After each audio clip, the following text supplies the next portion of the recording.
Australia का जो grounds हैं वो बड़े यूनिक हैं एज़ कम्पेयर टू पाकिस्तान। एक तो सिंथेटिक कुछ हिस्सा होता है, कुछ हिस्सा ग्रासी है because of their football league, और स्लोप ग्राउंड का है। बहुत सारी चीज़ें हैं जो रऊफ़ साहब इफ़ेक्ट तो डालती हैं प्लेयर के ऊपर, और वो नज़र भी आ रहा है। ये इफ़ेक्ट क्या हो सकता है, क्या इफ़ेक्ट डालती हैं, किस बॉडी पार्ट पे डालती हैं, और इससे निमटने का तरीका क्या होता है, क्या करना चाहिए पाकिस्तान क्रिकेट बोर्ड को या पाकिस्तान क्रिकेट टीम इंतज़ामिया को?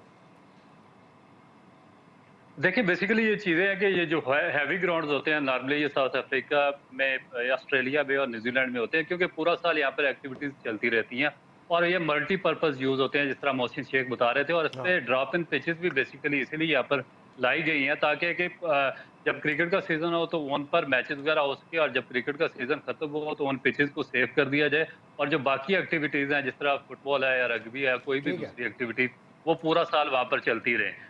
अब उसमें होता क्या है कि ये ग्राउंड होते हैं, इसमें ये बहुत ज़्यादा हैवी हो जाते हैं हमारे, क्योंकि ग्राउंड होते हैं उसमें सिर्फ एक ही गेम होती है। जो क्रिकेट की ठीक है। ग्राउंड में सिर्फ क्रिकेट ही खेली जाती है, तो वो इतने ज़्यादा सॉफ्ट या हैवी नहीं होते, तो उस पे हमें इतना ज़्यादा स्ट्रगल नहीं करना पड़ता। मगर जब बाहर जाते हैं तो उसके लिए फिर जो तैयारी ये है कि आपको यहाँ पर काफ़ी ऐसे अच्छे पावर ट्रेनर्स आजकल हैं, क्योंकि जब तक आप पढ़े लिखे लोगों की तरफ नहीं जाएँगे, आपको पता नहीं चलेगा कि आपने बाहर जाकर किस किस्म की ट्रेनिंग करनी है। इसमें जो आपके लेग के मसल्स हैं, जो आपके काफ, जो आपकी थाइज़ और जो आपकी हैमस्ट्रिंग है और बैक है, ये बहुत ज़्यादा स्ट्रॉन्ग होनी चाहिए, क्योंकि जब आपकी ये थाइज़, काफ, हैमस्ट्रिंग और ये बैक के मसल्स स्ट्रॉन्ग होंगे, तो ये आपका जो अपर बॉडी है उसको भी सपोर्ट कर देंगे।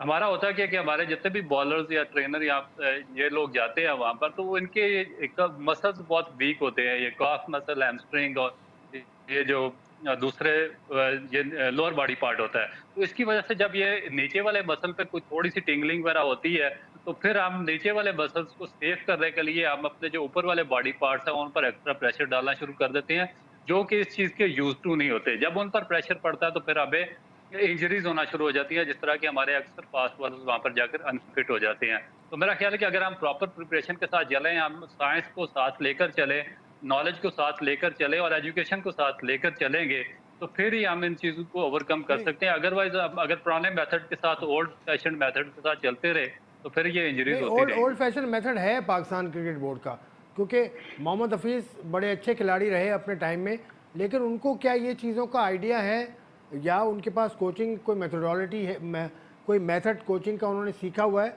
ये भी तो एक पॉइंट है रऊफ साहब। देखिए, ये पॉइंट इसलिए है कि आपकी जो यूनिवर्सिटीज़ है, आपने जो स्पोर्ट्स साइंसेज़ का सब्जेक्ट किस लिए पूरी दुनिया में चल रहा है, इस पे पीएचडी क्यों करवाई जाती है, इसमें एमफिल क्यों करवाया जाता है, इस पे एमएससी क्यों करवाई जाती है?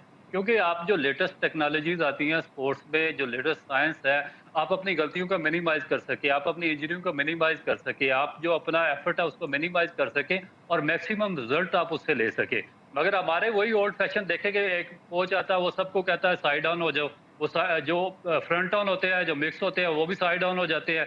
दूसरा आता है, वो कहता है आप सब फ्रंट ऑन हो जाओ। जो साइड ऑन होते हैं मिक्स वाले, उनको भी फ्रंट ऑन होना पड़ता है। किसी कमर चली जाती है, किसी का हैमस्ट्रिंग चला जाता है, किसी का नी खराब हो जाता है। तो हम उस वही 1970-80 वाली ओल्ड फैशन उसी चीज़ों से चल रहे हैं। हमने अभी तक अपनी जो गलतियाँ हैं उनसे सीखा नहीं है। हमने मिनिमाइज़ नहीं किया, हमने साइंस को इसमें इस्तेमाल नहीं किया। हमें नहीं पता कि देखिए आजकल पावर हिटिंग हो रही है। तो आपको नहीं पता कि आपने किसी टारगेट पे किसी चीज़ को फेंकना, तो कौन से ज़ाविये से फेंकेंगे, किस बहुत डिग्री पर फेंकेंगे तो वो मैक्सिमम दूर जाएगी, और अगर उसको मैक्सिमम हाइट पे फेंकेंगे तो वो इतनी ज़्यादा दूर नहीं जाएगी। तो ये जब तक आपके पास कोई जो फिज़िक्स के एक्सपर्ट्स नहीं है, जो साइंटिफिक बुनियादों पर काम कर सकें, तो फिर आप उसी तरीके से कभी कोई टेस्ट क्रिकेटर आ जाएगा, मैंने इतने मैच खेले हैं, मुझे कोच लगा दो। किसी की सिफ़ारिश है जी कि मुझे कोच लगा दो, कोई मैट्रिक फेल आ जाएगा, मुझे कोच लगा दो। तो वो बेचारे जो ये हमारे यंगस्टर हैं, उनका बेड़ा गर्क तो करते रहेंगे। ये तो नीचे सतह पे होना चाहिए ना। अब यूसुफ साहब जो है अंडर 19 के हेड कोच हैं, उनके साथ उमर रशीद हैं, उनके साथ रेहान रियाज हैं, उनके साथ मसरूर हैं, तो ये नीचे के लेवल पर तो ठीक हैं, नीचे के लेवल पर परफॉर्मेंस के हिसाब से कोचिंग का तकर्रुर आपके ख्याल में ठीक है?